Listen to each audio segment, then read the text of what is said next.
spinal injury you did. Patience you must have. Master, moving stones around is one thing. This is totally different. No different. Gains you will make. You must unlearn what you have learned. All right, I'll give it a try. No, try not. Do or do not. There is no try.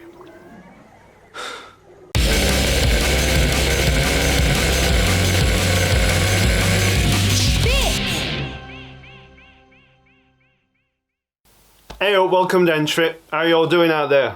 It's already been 2 months since my back injury. I keep feeling like I'm making slow progress. But that's kind of part of the problem because I didn't really know what to expect. I've never herniated a disc before. Most of my injuries before are always a result of blunt force trauma, so they're smashes or breaks. If I were an X-Man, my mutant superpower would be taking hits for the team and then regenerating so they won't get hurt.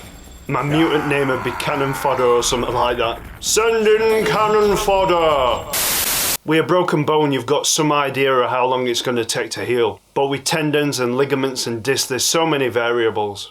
All depends on extent of injury, your previous fitness, your diet, how you're resting, what advice and support you've got in your rehab. So it's been challenging, but I am learning heaps from it. There are positives to an injury. It can really change your perspective and give you an insight into other ways of doing things. It'd just be nice to kind of learn these lessons without having to smash myself up first, but you can't win them all. A big takeaway from this injury has been all kinds of bad habits that creeped into my life that I didn't really know that I was doing. So today I wanted to talk about spinal hygiene. Hygiene? Yeah, hygiene, that's something I don't think you have, to be honest with you. Back off. Spinal hygiene is similar to oral hygiene, except the focus is on your spine and not your teeth. Duh. With oral hygiene, you take preventative steps daily by brushing and flossing in order to keep your teeth strong and healthy. Unless you're British. And you get hit by a car. You'd be amazed at just how many bad habits creep into your life where your back's concerned. Let's take a look at some of them.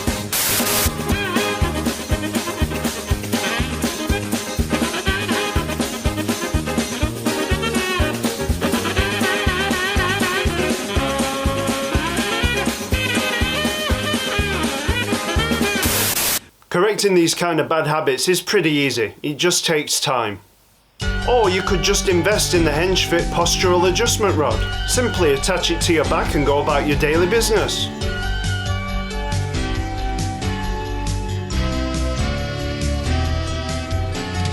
Gaffer tape sold separately may cause hair loss. It's important to stop seeing your core as only the front part of your body. Your core completely surrounds your back. Everything has to work together in order to keep it well supported. So let's go down at the gym and look at another exercise that's going to help us in our quest to rehab our back injury. Dealing with a back injury takes time and a lot of patience. You don't want to rush into loading your spine and adding compressive force onto there because it's only going to delay your recovery. In previous videos we've gone into some core exercises like our abdominal brace and our bird dog. What we're going to go through today is an exercise to build up the supporting muscles in our posterior chain. We're focusing today on the quadratus lumborum or QL muscles. In order to effectively train a muscle, we've got to first understand what role it plays in our body. So your QL muscles act as kind of guy wires either side of your spine to protect it from shearing forces while you're moving. And that's really going to benefit us because we need to keep our spine strong and stable, like the British government. You've probably seen a variation of this exercise doing around for decades in gyms where people hold onto a weight with one hand and then do side bends. But this kind of motion is not going to work for us because we really need to lock our spine in and keep it rigid. When people are doing this exercise, they probably think that they're training their obliques, but your oblique muscles are mainly involved in rotational work. When you engage in lateral trunk flexion, what you're actually recruiting are your QL muscles around the back. When I lean to the left, my left QL is going to be contracting. The QL on the opposite side is going to be eccentrically controlling that descent. So in order to train these muscles, you're going to need a weight. But don't go being a Billy Big Bollocks and using too much load straight off. Calm your bloody form. And take it steady. So before we even pick up a weight, we need to engage that abdominal bracing. So exhale, and feel those two fingers get pushed out slightly.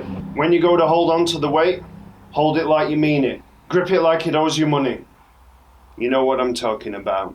What you talking about? That's what you're talking about. That's what I'm talking about, man. And that's our basic aim with this exercise. We want to maintain this position with level shoulders, an engaged core, and straight arms.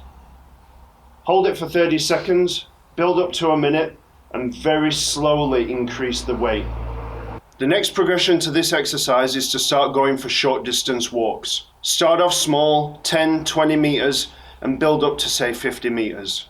All the time we've got to program our brain to keep our shoulders level, our core engaged, head up straight and our arms straight.